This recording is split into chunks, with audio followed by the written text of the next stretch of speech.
ASP news India द्वारा आयोजित जन प्रतिनिधि एवं विशिष्ट प्रतिभा सम्मान समारोह, यही है ये?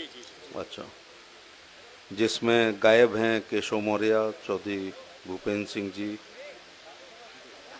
चंद्रशेखर आजाद, हरेंद्र मलिक, इमरान मसूद, इकरा हसन, ओम प्रकाश राजभर। मैं गायब लोगों का नाम बता रहा हूँ कार्ड में से। मंचासीन मेरे मित्र और इस इलाके के लोकप्रिय नेता, किसानों के लिए, उनके हक हकूक़ के लिए हमेशा पार्लियामेंट में और ख़ासतौर से पार्लियामेंट के बाहर मुखर रहे हैं। सत्ता में रहते विपक्ष की टोन में बात करने वाला कोई नेता है तो उसका नाम संजीव बालियान है। चौधरी नरेश टिकैत जी, राजा भारतेंद्र सिंह जी एक्स एमपी साहब, रमानागर जी पूर्व जिला पंचायत अध्यक्ष और बिकल साहब की बेटी हैं तो हमारे लिए बहुत पूजनीय हैं। उन्होंने मेरी कोल्ड ड्रिंक छुड़ा के मट्ठा शुरू कराया था। गौरव स्वरूप जी चेयरमैन साहब, ब्लॉक प्रमुखगण अनिल राठी, गौरव चौधरी, विनोद दक्षे पुंडीर, अशोक कंसल जी, पूर्व विधायक, जिला अध्यक्ष भाजपा डॉक्टर सुधीर सैनी साहब, जिला उपाध्यक्ष विजेंद्र पाल जी, गन्ना समिति के चेयरमैन भोला सिंह जी, श्री मोहन तायल, संचालक जयवीर सिंह, आयोजक अमरीश बालियान और उनके भाई दूसरे बालियान, सभागार में उपस्थित अन्य मंचासीन सभी नेतागण, सभागार में उपस्थित लोकतंत्र का सबसे कठिन चुनाव जीत करके आने वाले प्रधानगण और प्रधानों के यूनियन के पदाधिकारीगण, देवियों सज्जनों, पत्रकार साथियों, मैं आभारी हूं कि आपने इस महत्वपूर्ण लोगों के बीच में आने का अवसर प्रदान किया। वैसे लेट हूं लेकिन मैं 2 मिनट बिफोर हूं। मेरा पहली मीटिंग 10 से 11 एनिमल हस्बेंड्री की थी, फिर 11 से 2 बजे तक पंचायत राज का आज मॉडल पंचायत मॉडल ग्राम सभा का आज लॉन्च हुआ है, स्कूल के बच्चों को आपकी प्रक्रिया दिखाने का। और वो जैसे ही 2 बजे ख़त्म हुआ तो 4:30 पे आना था। मैं आपके बीच में समय पर हूँ, वैसे लेट हूँ। जनप्रतिनिधि ऐसा ही चुनो, वो सिटिंग हो या ना हो, जिसके फोन पर भारत सरकार के मंत्री आ जाया करें बिना ये पूछे कि आयोजक कौन है, बिना ये जाने कि यार वो कैसे लोग हैं, जाना चाहिए या नहीं जाना चाहिए। जब संजीव बालियान ने जमानत ले ली तो फिर आना ही था, क्योंकि रिश्तेदारी भी चलानी है और रिश्तेदारी वही चलती है जिसमें आना जाना हो, वरना चल ही नहीं सकती। तो आभार आपका कि इस बहाने मुझे यहाँ भी आने का और इसके बाद अभी सरधना जाने का भी अवसर प्रदान किया। मैंने कहा था कि डेमोक्रेसी का सबसे कठिन चुनाव आप लोग जीत करके आते हैं। हम में से बहुत से लोग लहरों के चुनाव से एमएलए एमपी बने हैं और लहरें यूपी में बड़ी लहरें आई हैं, सबकी आई हैं। कोई कह ही नहीं सकता कि उसकी लहर नहीं आई। बस कांग्रेस की लहर नहीं आ रही है 84 के बाद। मैं सिद्ध करूंगा कि 2007 में इतनी योग्यता ना रखने के बावजूद बसपा के लोगों ने पूर्ण बहुमत की 230-35 एमएलए की सरकार बनाई। क्या वो लहर नहीं थी? वो सपा को हटाने के लिए भाजपा को सक्षम ना मानते हुए लहर आई, वो जीत गए। पूर्ण बहुमत की सरकार, इस समय उसका 1 एमएलए है। इसके बाद उनको हटाना परम उद्देश्य था। संभवतः लोगों ने सोचा बीजेपी नहीं हरा पाएगी, वोट खराब हो जाएगा, तो 12 में पुनः जिनको हटाया था, हाथी को हटाने के लिए साइकिल को लाई। जो ढंग से साइकिल चलाना नहीं जानते थे अखिलेश यादव, उन्होंने पूर्ण बहुमत की सरकार लगभग 125 से ऊपर के एमएलओ की बनाई। अब एक चुनाव आया 2014 का। एक व्यक्ति राष्ट्रीय राजनीति में आए गुजरात के सफल मुख्यमंत्री होने के बाद वो प्रधानमंत्री के प्रत्याशी घोषित हुए और जो भारतीय जनता पार्टी 17 में बहुत बुरा हाल था, 12 में मुझे याद है 49 MLA थे, 14 में MP 74 आ गए। ये पहली बार हुआ है। उस व्यक्ति को श्रेय नहीं दोगे तो किसको दोगे? अगर पार्टी का था तो 12 में 49 विधायक आते हैं और 2 साल बाद 14 में 73 MP आते हैं। हम 7 लोग चुनाव हारे। ये 7 लोग नहीं थे, 2 लोगों के सामने, 2 परिवारों से लड़ने वाले केवल हारे। एक मुलायम सिंह यादव जी के 5 प्रत्याशी थे, उनके सामने लड़ने वाले लोग हारे, और एक सोनिया जी और राहुल के सामने 2 लोग लड़े, वो हारे। इसमें स्मृति ईरानी हारी, रायबरेली में अजय अग्रवाल हारे, और हम 5 लोग हारे। लेकिन जो 5 हारे वो 5 आज पदों पर रह चुके, उसमें हार गए। अच्छा, हम कोई कमजोर लोग नहीं थे, असली यूपी की क्रीम हम ही थे जो लोग 7 लोग लड़े थे। हमारी कुश्ती तगड़ी थी और उनकी सरकार थी। तो क्या लहर नहीं आई? 14 में लहर आई तो 7 में जिनकी जमानतें जब्त हुई या 12 में जिनकी हो रही, मैं भी थोड़ा संजीव की स्टाइल वाला ही आदमी हूँ, तो 7 में जिन की जमानतें जब्त हुई या बुरी तरह हारे, और 12 में जो बुरी तरह हारे वो 14 में MP हो गए। और कोई थामे नहीं थम रहा था, 3 लाख से, 4 लाख से, 2.5 लाख से, 2 लाख से। तो खुद का कॉलर नहीं खड़ा करना चाहिए था। हमारी उनकी वही हैसियत थी जो उनकी 7 और 12 में थी, तो वो लोग MP बने। तो उत्तर प्रदेश की जनता ने कहा कि सपा बसपा सपा बसपा सपा बसपा ही क्यों, जब 14 में MP आ गए हैं तो बीजेपी पे दांव लगाया जाए। उसके पहले हो रहा था तुम सम पुरुष न मौसम नारी और यूपी लूटो बारी बारी, तो कहा नहीं लूटने देंगे। तो 14 में मोदी जी के प्रदर्शन से कॉन्फिडेंस आया कि भाई 17 में अब हम बनाएंगे, इनकी बनवा दो। 17 में हम लोग 300 से ऊपर MLA आए। फिर 19 में गठबंधन के बाद सपा बसपा के जीते। मुझे ये तो लग रहा है कि गठबंधन में आप जीते, जब एक बड़ा मजबूत गठबंधन हुआ।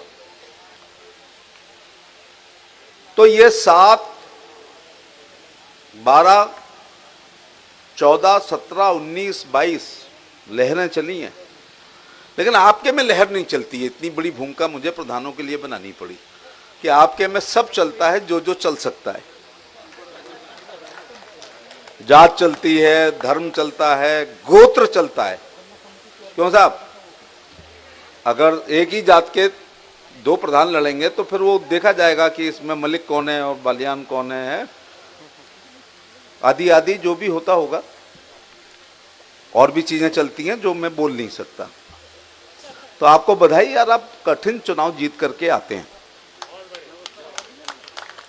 और डेमोक्रेसी को आप मजबूत करते हैं। लोकतंत्र नीचे से शुरू होना चाहिए और पुराना सिस्टम है। लिच्छवी गणराज्य में पंचायत का जिक्र है, समिति का जिक्र है, नाम प्रधान नहीं होगा। तो नाम तो मध्य प्रदेश में भी प्रधान नहीं है, वहाँ सरपंच है। तो महाराष्ट्र में, सॉरी, वहाँ बिहार में मुखिया है, लेकिन हैं तो सब हमारी भाषा में प्रधान लोग हैं। वहाँ से हमारा पंचायती सिस्टम मजबूत है। और अमेरिका कहता है कि वो लार्जेस्ट डेमोक्रेटिक कंट्री है, और सॉरी ओल्डेस्ट, और इंडिया लार्जेस्ट। तो मैं विरोध करता हूँ बड़े मंचों पर। हम ही लार्जेस्ट हैं और हम ही ओल्डेस्ट हैं, क्योंकि हमारे यहाँ 300 ईसा पूर्व पंचायत का जिक्र है, लोकतंत्र का जिक्र है।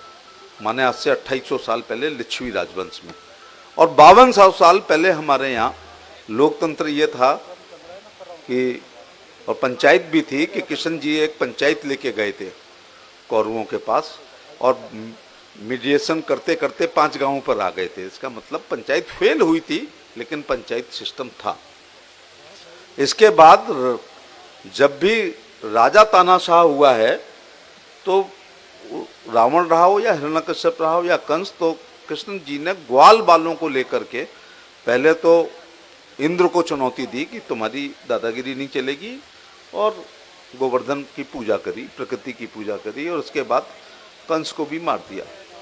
आपका ख्याल इतना रखा कि मक्खन दूध दही का भाव कम था, इसलिए मथुरा ना जाने दो, इसलिए मटकियां फोड़ी जाती थी, ना कि कोई नटखट बालक इतना नहीं था कि रोज मटकियां फोड़ दे और पिटाई ना हो उसकी। डिमांड एंड सप्लाई, जाने ही मत दो।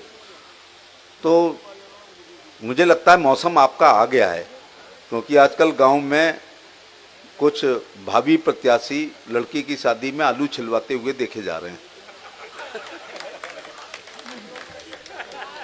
कुछ भावी वाले, ये वर्तमान वाले तो गंभीर हैं, और कुछ लोग शादी में टेंट की रस्सियां खींचते हुए दिखाई पड़ रहे हैं। खुद के बच्चे को दवा नहीं दिला रहे हैं, दूसरे के बच्चे को लेकर अस्पताल की तरफ भाग रहे हैं। ऐसे दृश्य कुछ देखने को मुझे मिल रहे हैं। फिर दोनों हाथ जोड़ के बहुत भयंकर दीपावली की शुभकामनाएं उन्होंने दी, दशहरे की दी, नहीं कहाँ से शुरू की, करवा चौथ से शुरू की, तो तब तक हवा में कुछ फट गए, तो दशहरे की करी, फिर दिवाली की करी, अब देवउठान और आने वाली है। कुछ भाइयों ने इस दौरान ईद बकरीद की भी दी होगी, क्योंकि मुजफ्फरनगर में वो भी देनी जरूरी है। बस इतना ज़्यादा मत ओवर उसमें आ जाना कि मुहर्रम की मत दे देना, वो नहीं दी जाती है, बस इतना ख्याल रखना। तो अभी नया साल पे आपका और पैसा खर्च होगा, क्योंकि जनवरी के बाद चुनाव होंगे, फिर नए साल की आपको देनी पड़ेंगी। तो ऐसे वातावरण से लग रहा है कि जब खंबे पे लटके हुए होर्डिंग में हाथ जोड़े हुए कोई दिखाई पड़ता है तो लगता है चुनाव का मौसम आ गया है। तो मेरी शुभकामनाएं हैं, लेकिन इतना याद रखना किसी भी ब्लॉक में 3-4 से ज़्यादा रिपीट नहीं होते। ये बीमारी हमारे यहाँ है या यहाँ भी है? अच्छा, वो जब मैं देखता हूँ और एक मेरा ब्लॉक है वो पूरा साफ हो गया, तो क्या पूरे काबिल लोग थे जो पिछले चुनाव में जीते थे, या पूरे नाकाबिल हो गए जो पूरे हार गए? इसमें सवर्ण जातियों को थोड़ी दिक्कत है रिजर्वेशन में, कि वो बैकवर्ड उनकी हो गई तो वो लड़ नहीं सकते, एससी हो गई तो वो लड़ नहीं सकते। लेकिन बैकवर्ड को ये फायदा है कि वो बैकवर्ड पे भी लड़ सकता है और सामान्य पे भी लड़ सकता है, तो वो 66% आरक्षण पे लड़ लेता है, और शेड्यूल कास्ट एससी पे भी लड़ लेता है और सामान्य पे भी लड़ लेता है, तो वो भी 66% चुनाव लड़ लेता है। सवर्ण के साथ दिक्कत है कि वो केवल 33 सीटों पर ही चुनाव लड़ सकते हैं। लेकिन बाकी लोग बताएं, उनकी जब रिजर्वेशन में गड़बड़ नहीं हुई है तो वो रिपीट क्यों नहीं हुए? इसके मुझे 2 कारण नजर आते हैं। एक तो किसका क्या कर्तव्य है और किसके क्या अधिकार हैं, ये लोगों को नहीं पता है। जैसे हमें नाली में कई बार कहा जाता है जरा उसमें घुसो, ये नाली बदबूदार है, अब शायद ये मेरा काम नहीं है, और आपसे बहुत बड़ी सड़कों की उम्मीद की जाती है, और 1 करोड़ रुपए की 1 किलोमीटर सीसी बनती है, परिक्रमा मार्ग मांगा जा रहा होगा, शायद आप नहीं कर पा रहे होंगे। दूसरा, एमपी एमएलए की जान बच जाती है, यार तूने बताया नहीं, अब चुनाव में बता रहा, आचार संहिता लग गई है, क्योंकि वो 5 साल गया नहीं था, और आप अपनी महान कॉन्स्टिट्यूंसी में दिन भर घूमते हैं, तो दिन भर आपसे डिमांड की जाती है, तो जब वो नहीं होता है तो आप ये भी नहीं कह सकते भाई तूने बताया नहीं था वरना मैं कर देता। तो आपके प्रस्ताव बड़े मजेदार होते हैं, हमारे प्रस्ताव और आपके प्रस्ताव में फर्क है। हम लिखेंगे आगरा एतमादपुर रोड से बरहन की सड़क बना दी जाए, आप लिखोगे फलाने गांव में रामलाल के घर से श्यामलाल के घर की सीसी की जाए। भाई ऐसा क्यों करते हो? क्योंकि इसी दौरान इन्हीं 2 घरों के बीच में ही आपको वोट मिला है। तो जो प्रस्ताव किया करो, दूसरा उसको कम से कम ऐसा कर दो कि वो एक गली पूरी हो जाए, उसमें किसी के घर के आगे नरक करने से कोई फायदा नहीं होता है। दूसरा, आपको परेशानी हो रही होगी टाइड और अनटाइड में। जो भारत सरकार ने कहा है कि भाई ये टाइड है, इतने % आपको ये करना पड़ेगा, और ये अनटाइड है, आप चाहते हो 100% अनटाइड ना। मैं कुछ बातें आपकी सहमत इसलिए हो जाता हूं कि आपको पता है कि मांग क्या की जा रही है, आपको पता है मांग क्या की जा रही है, तो पैसा उसमें ज्यादा आना चाहिए। भारत सरकार ये सोचती है कि आप दिन भर वोट बनाने वाले काम करते हो जिससे आपको वोट मिले, लेकिन आपका ये प्रस्ताव नहीं होता है कि एक वाटर हार्वेस्टिंग भी हो, वो आपके सिलेबस से बाहर है। आपको ग्लोबल वार्मिंग की कोई चिंता नहीं है, आपको ओजोन लेयर की कोई चिंता नहीं है, आपको क्लाइमेट चेंज की कोई चिंता नहीं है, वो आपके सिलेबस से बाहर हैं। तो आपका है सड़क एमएलए एमपी आपकी बना दे और स्कूल एमएलए एमपी कर दे और नाली, खरंजा, सोडियम लाइट, रोशनी, ओपन जिम, पार्क आदि ये आपके पंचायत घर, क्यों साहब, ये आपके काम हैं।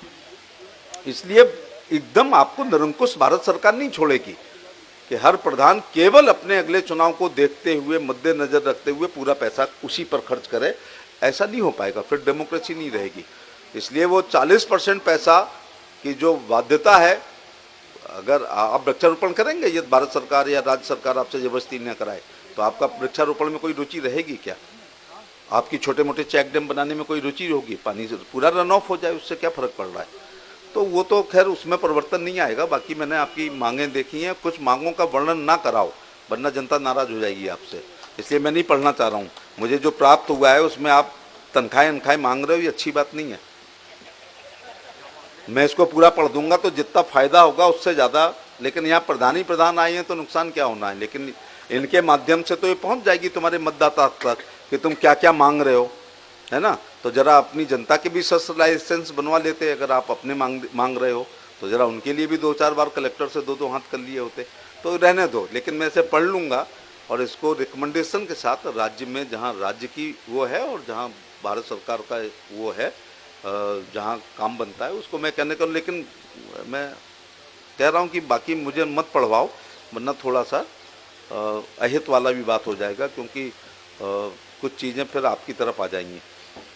तो एक तो मुजफ्फरनगर है, कृषि प्रदर्शनी भी लगी है। माननीय प्रधानमंत्री का बड़ा सपना है कि किसान की आय को दुगना किया जाए, और ये दुगनी परंपरागत खेती से हो रही होती तो यहाँ अरबपति किसान बैठे होते, और मेरी प्रतीक्षा फिर 4:30 बजे तक वो नहीं कर पाते।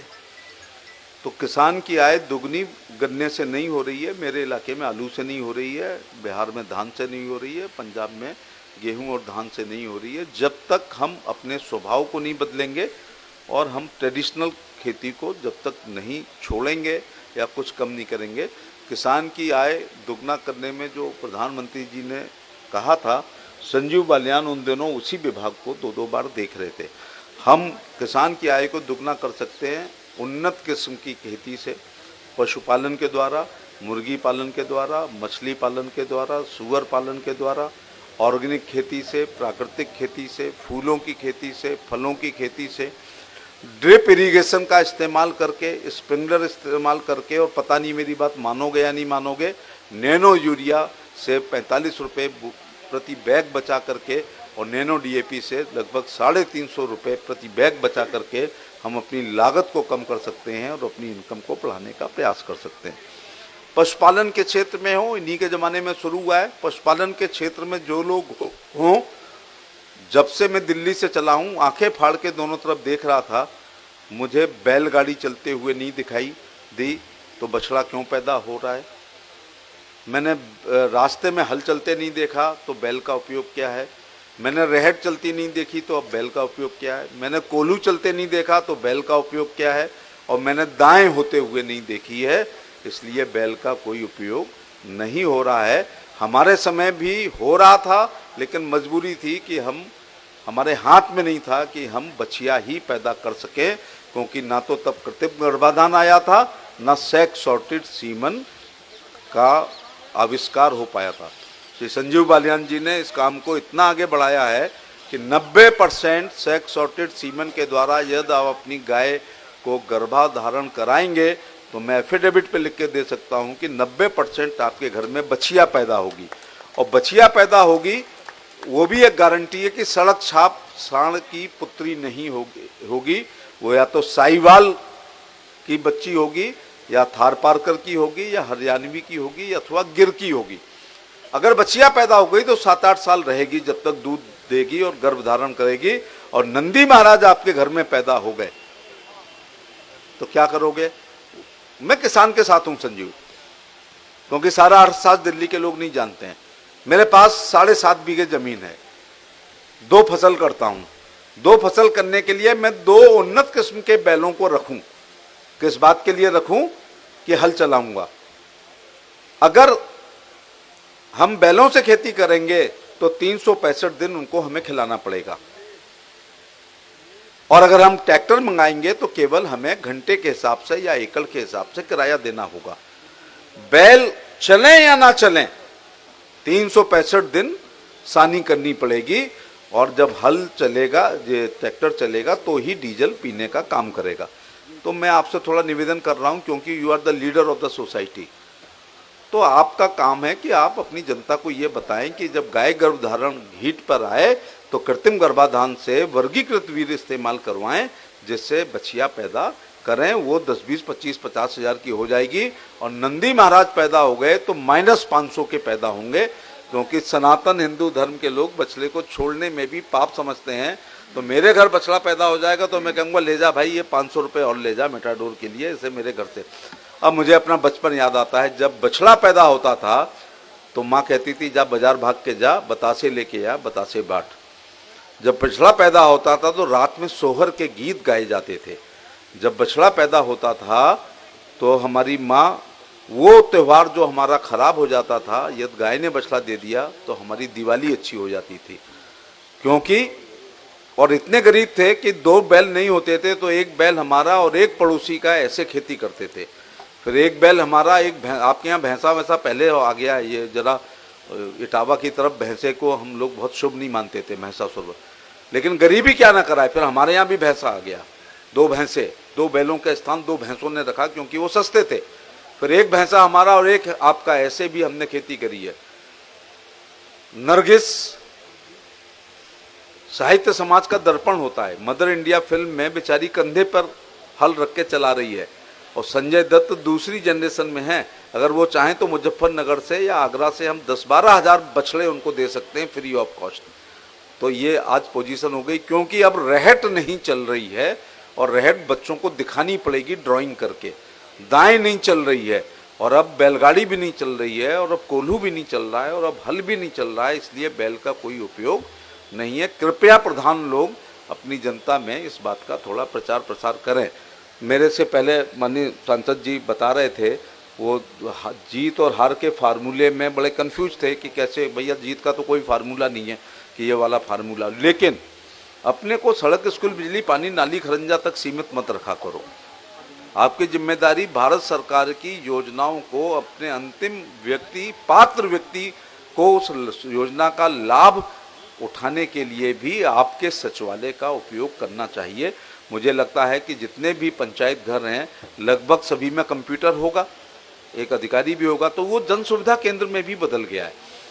तो मैं अगर प्रधान होता, ऐसा नहीं है कि ये 7 कार्यकाल हवा में नहीं निकलते हैं, हम 2 चुनाव लहर के जीते हैं और 5 चुनाव लहर के खिलाफ जीत करके आए हैं। बहुत भयंकर लहर के खिलाफ अपने को बचा करके मुश्किल में जान बचा पाए हैं। तो इसलिए थोड़ा सा बता रहे हैं कि केवल ज्ञान नहीं देते हैं, उसको अपने यहाँ शामिल भी करते हैं। आपको अपनी पंचायत में डुगडुगी लगा करके एक बात कहनी चाहिए, या मैं नीचे बैठा होता और मुझे कोई अच्छी बात बताता तो मैं कल अपने यहाँ लागू करता, और वो ये लागू करता कि एक डुगडुगी बजवाता और कहता भाई जिन जिन की उम्र 18 साल से 70 साल के बीच में है वो सब पंचायत घर पे आ जाओ। फिर मैं ये कहता जिनकी 18 से 70 साल उम्र है चलो यहीं उठा दो, जिनकी उम्र 18 से 70 साल हो चुकी है के बीच में है कृपया वो हाथ उठाएं। सारे ही हैं, अब ईमानदारी से जवाब देना। अब वो लोग हाथ उठाएंगे जिनकी उम्र तो 18 से 70 के बीच में है, लेकिन प्रधानमंत्री की शपथ लेने के 3 घंटे के अंदर जो पहली योजना आई थी जीरो बैलेंस खाता, और अगले दिन आई थी किसी की भी उम्र 18 से 70 साल है तो केवल 12 रुपए में प्रधानमंत्री जीवन बीमा सुरक्षा योजना 2 लाख रुपए मिलेंगे घायल या मरने पर देवी आपदा में। ये वाला प्रधानमंत्री जीवन बीमा सुरक्षा योजना तब 12 और अब 20 का किसी ने कराया हो तो वो हाथ उठाएं। संख्या पहले ज्यादा थी या अब है? पहले ज्यादा थी। तो और एक गलतफहमी में कुछ लोगों ने हाथ नहीं उठाए हैं कि हमारा खाता है बैंक ऑटोमेटिक कर देती है। ये आप बहकाओ मत दूसरे को। बैंक को आपके बच्चों का नाम पता है? हम 6 भाई हैं और मेरे पिताजी ने प्रधानमंत्री जीवन बीमा सुरक्षा योजना कराई है, और यदि कोई बात हो जाए तो 2 लाख रुपए कैसे मिलेंगे? तो उनको फार्म पे भरना पड़ेगा कि मेरे बनने के बाद ये 2 लाख रुपए 50-50 हजार 4 को अथवा एक व्यक्ति को, किसी को, पत्नी को या किसको दिया जाए। क्या आपने ये फॉर्म भरा है? तो हवा चलते में आपका हो जाएगा ये भी। और देखो आधे हाथ तो गलत उठे हैं। नंबर 2, अब ये आप कल करवाओ। जब प्रधानों की हालत है कि 100 प्रधान हैं, तो यहाँ 100 ने हाथ उठाए हैं कि उनकी उम्र 18 से 70 है, और फिर बाद में 40 ने हाथ उठाए हैं जिनका बीमा है, and charity begins from home. तो तुम में से ही अभी 11 साल में ऐसे लोग हैं जिन्होंने 11 साल योजना के हैं, और तुम्हें 4.5 साल हो गए प्रधान बने हुए। तुम में से ही अभी 60% ऐसे हैं जिन्होंने प्रधानमंत्री जीवन बीमा सुरक्षा योजना, हो सकता करोड़पति आदमी हो, यहाँ तो सब पैसे वाले हैं भाई, लेकिन 2 लाख रुपए बुरे लग रहे हैं क्या? पैसे वाले आप हो, मैं आप जैसा नहीं हूं, लेकिन मैंने वो बीमा इसलिए कराया है कि 2 लाख रुपए का मेरा जो अधिकार है मरने पर, वो मैं क्यों छोड़ूं। और मैंने अपनी पत्नी से कह रखा है कि अगर ये 2 लाख तुम्हें ज्यादा लगते हो तो नौकरों में बांट देना, वही दुआ करेंगे आत्मा की शांति के लिए, बल्कि बाकी तो पूड़ी खा के चले जाएंगे। दूसरा है प्रधानमंत्री जीवन ज्योति योजना।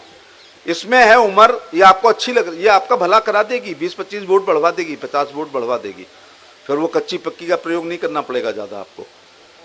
तो प्रधानमंत्री जीवन ज्योति योजना, 2 लाख रुपए का बीमा, 360 अब 440 में। शर्त है कि आपकी उम्र 18 से 50 होनी चाहिए और 2 लाख मिलेंगे। आज तक कोई नहीं पकड़ पाया कि उधर 20 रुपए में 2 लाख दे रहे हो, इधर 440 में 2 लाख दे रहे हो, उधर 70 साल तक को दे रहे हो, इधर 20 साल कम करने के बाद संख्या कम कर रही है, लेकिन पैसा 20 गुना ले रहे हो और दे 2 लाख रहे हो। पहले वाले में देवी आपदा में मरने पे मिलेंगे, दूसरी वाली इस योजना में हर प्रकार की मौत में मरेंगे। तो ऐसे नहीं समझ, हर प्रकार की मौत में ये पैसा मिलेगा। क्या आप रिश्तेदारी में देख नहीं रहे हो 30 साल के बच्चे को हार्ट अटैक हो रहा है? क्या मुजफ्फर, मैं एक बात लिख के दे दूं, आज तक के इतिहास में मुजफ्फरनगर के पोस्टमार्टम घर पर एक भी दिन ऐसा नहीं हुआ होगा जिस दिन एक लाश ना आई हो। यह मैं अपने अंदाज से कह रहा हूं, क्योंकि मैंने भाषण देने से पहले थोड़ा औसत निकालता हूं। तो मैंने सीएमओ आगरा से पूछा 3 साल का औसत निकालो कि प्रतिदिन लाशों का औसत क्या है। तो उसने कहा कभी 3, कभी 13, कभी 25, भोले बाबा के यहाँ 35 मर गए थे। तो औसत आया है आगरा में 7 लाशों का। इसमें एक आध मर्डर होता है, शेष लगभग सभी देवी आपदा अथवा एक्सीडेंट से मरने वालों की होती है। और जैसा संजू भाई ने बताया कि मैं तो भैंस के फिर मरने पे भी जाता हूँ अपनी कॉन्स्टिट्यूंसी में, तो मैं मरने पे जाता हूँ, 12 का बीमा है नहीं, 340 का है, 440 का नहीं, खेती नाम है नहीं, बाप के नाम है, LIC का कराया था, किस्तें जमा नहीं कर पाई। मंत्री जी आप कुछ कर दो। मैं तो कुछ नहीं करता, मेरी मेहनत का बहुत पैसा है तनख्वाह का, उसमें मैं भिखारी को भी कभी चवन्नी नहीं देने का काम करता हूँ, कभी नहीं देता मैं। तो फिर आप तो, और इनमें से कौन सा प्रधान ऐसा है जो बैंक के सामने से दिन में एक बार कम से कम नहीं गुजरता है? और जब आपने नहीं कराया है, बहुत से हाथ नहीं उठे थे, जब आपने नहीं कराया है, अच्छा आप इस पे आ जाओ 18 से 50 साल वाले पे, ये बीमा किसने किसने कराया है 440 रुपए वाला। इसकी संख्या बहुत कम होती है, हमेशा बहुत कम होती है। यहाँ 8 नाम उठे हैं, हाँ 8 हाथ उठे हैं, 10 उठ गए, अब 10 हाथ उठे हैं केवल। और 50 साल से कम के बहुत प्रधानों को मैं यहाँ पर देख रहा हूँ जिनकी उम्र 50 से कम है, ये भी आपने नहीं कराया। तो 440 और 20, 460 रुपए में जिनकी उम्र 50 साल से कम है वो दोनों बीमा करा सकते हैं। ईश्वर आपको लंबी उम्र दे, लेकिन कुछ हो गया तो नेता, रिश्तेदार और पत्रकार 13 दिन तक केवल बैठने के लिए आते हैं, 14वें दिन कोई नहीं पूछता है विधवा का तवा गर्म है अथवा ठंडा, ऐसे में पैसा ही काम आता है। ये भाषण मैं आपके लिए नहीं दे रहा हूँ, आपके कपड़े लत्ते बता रहे हैं कि आप किस पोजीशन के लोग हैं। बाहर खड़ी हुई गाड़ियां आपकी बता रही थी, इतने तो हमारी विधानसभा में 40 साल पहले नहीं खड़ी होती थी MLO के पास जितनी यहाँ प्रधानों की बाहर खड़ी हैं।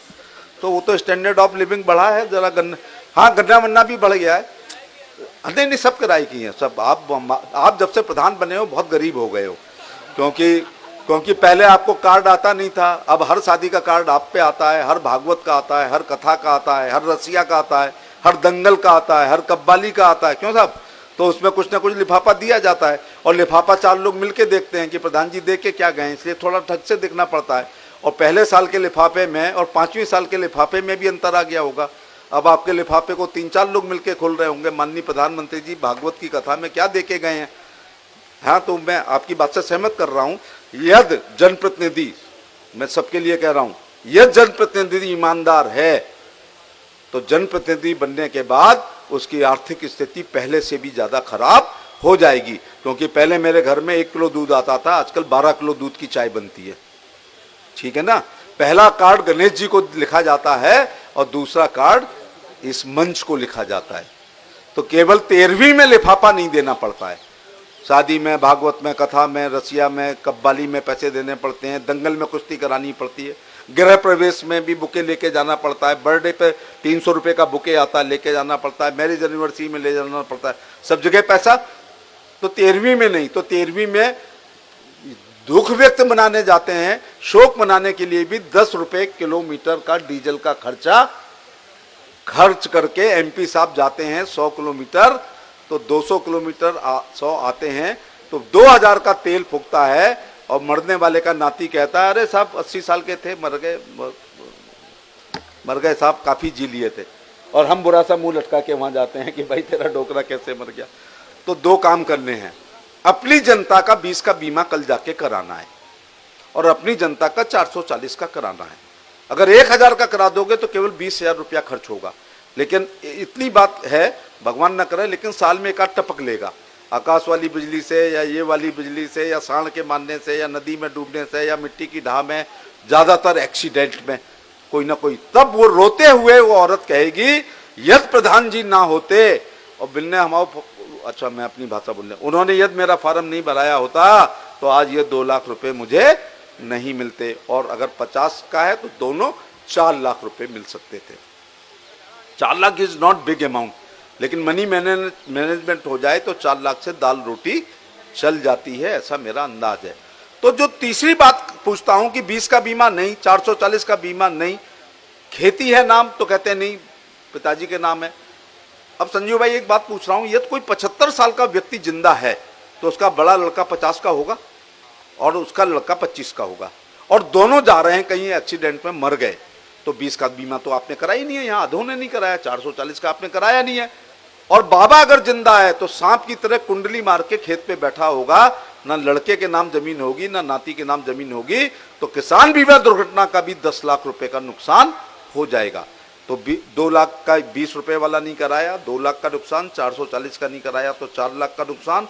खेती तुम्हारे पिताजी ने तुम्हारे नाम 1 इंच नहीं कराई है तो 5 लाख का नुकसान, 9 लाख। और अज्ञात वाहन ने अगर कुचल दिया है रात के 2 बजे तो पुलिस ढूंढ भी नहीं पाएगी कि किस वाहन ने एक्सीडेंट किया है, तो 10 लाख का नुकसान, 19 लाख का नुकसान करके हम लोगों के जाने पर कहते हैं मंत्री जी आप कुछ कर जाओ, बाकी खुद तो बैंक के सामने से निकलने के बाद भी अपना बीमा नहीं कराते हैं। मैं उत्तर प्रदेश में नंबर 1 पे क्यों आया हूं कि ये भाषण मेरे जीवन का अंग हो गया है, तो जाकर के हम लोग बीमा कराते हैं, करवाते हैं। और मैं पैसा वैसा नहीं देता हूँ। Give me a fish and I eat for a day, teach me to fish and I eat for a life. एक मछली दे देंगे तो एक दिन खा लेंगे। हम तो मछली मारना अपनी लोकसभा में सिखाते हैं।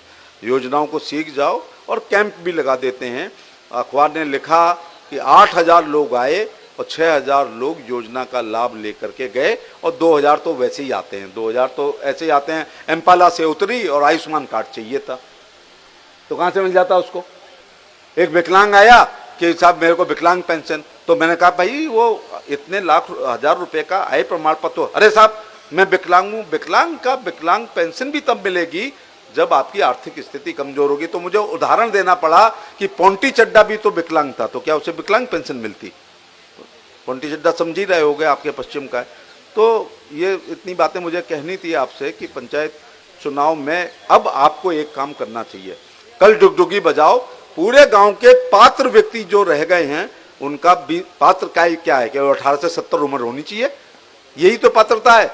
अच्छा अभी आपको एक आध बहका देगा कि मैं तो रिटायर्ड कर्नल हूं, तो मेरे को काय को करा रहा है। टाटा, बिरला, डालमिया, अडानी और अंबानी भी यदि 18 से 70 साल के हैं, कोई भूतपूर्व प्रधानमंत्री या वर्तमान प्रधानमंत्री भी 18 से 70 साल के हैं, कोई चीफ सेक्रेटरी का भी रहा है और 70 से कम का है, डीजीपी रहा है, वो भी 20 रुपए का बीमा करा सकता है। और कोई जिसकी उम्र 18 से 50 है, चाहे वो कितने ही पैसे वाला हो, वो भी अपना 440 का बीमा करा सकता है। कृपया ये दोनों करा दो। तीसरा, यदि आपकी रुचि में, आपके वोट बढ़ाने की बात कर रहा हूं, यदि आयुष्मान किसका बनता है, मैं हेल्थ मिनिस्टर था, एमओएस हेल्थ था, अरे साहब आयुष्मान बना दो, कार में से उतर रहा है, आयुष्मान बनवा दो। अरे जो आए वो पाए, वैसे थोड़े बनता है। यदि 2011 की सेंसस, कौन सी सेंसस कहते हैं संजीव? 2011 की शैक्षिक सामाजिक है, नहीं अंग्रेजी में CESC क्या कहते हैं, social economic, social economic census 2011 हुई है। सुप्रीम कोर्ट ने कह दिया कोई राज्य सरकार छेड़छाड़ नहीं करेगी। यदि उसमें नाम है और आयुष्मान कार्ड नहीं है तो बन जाएगा, अथवा यदि लेबर कार्ड है और आयुष्मान नहीं है तो कल आधा मिनट में बन जाएगा। यदि अंत्योदय कार्ड है और आयुष्मान कार्ड नहीं है तो 30 सेकेंड में बन जाएगा। यदि राशन कार्ड में 6 नाम है और आयुष्मान कार्ड नहीं है तो बन जाएगा।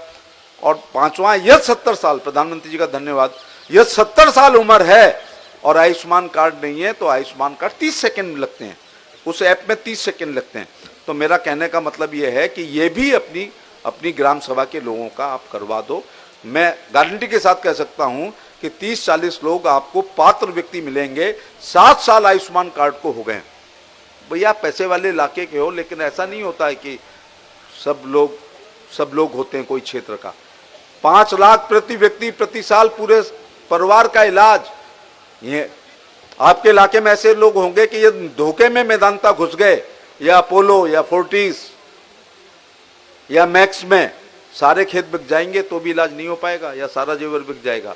और वो आयुष्मान कार्ड की पात्रता रखते हैं, लेकिन उनको पता नहीं है कि क्या क्या नियम होना चाहिए। अब मैंने आपको एक बार और रिपीट कर दूं, 2011 की सेंसस को आपको अपनी पंचायत भवन में लटका देनी चाहिए, अपनी पंचायत भवन में लटका देनी चाहिए कि इसमें नाम है और आयुष्मान नहीं है, चल आ जा सवेरे।